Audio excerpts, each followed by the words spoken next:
Hello, तर आज मी बनवणार आहे पालकचं बेसन. तर आपल्याला रोज रोज काय भाजी करावी ही कळत नाही, तर आपण इन्स्टंट हे पटकन आपली पालक असेल घरी तर पालक टाकून आपण बेसन बनवू शकतो. तर बघा, इथे सर्वप्रथम मी मोहरी आणि कांदे लांब आकाराचे चिरून घेतले आणि ते टाकले. त्याचबरोबर मिरची आणि टमाटर आणि आलं लसणाची पेस्ट टाकली. मीठ, हळद आणि तिखट तुमच्या आवडीनुसार तुम्ही टाकू शकता. तुम्हाला जास्त झणझणीत आवडत असेल तर जास्त तुम्ही मिरची किंवा तिखट टाकू शकता.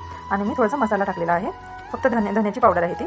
त्याचबरोबर पालक आणि थोडीशी आपल्याला पालक शिजू द्यायची आहे पाण्यामध्ये, कारण मग बेसन पटकन शिजून जातं. तसं पालक पण शिजून जाते, पण बेसनामध्ये मग एवढी शिजत नाही. त्यामुळे पहिले पाण्यामध्ये आपल्याला थोडीशी शिजून घ्यायची आहे, जास्त पाणी ॲड करायचं नाही.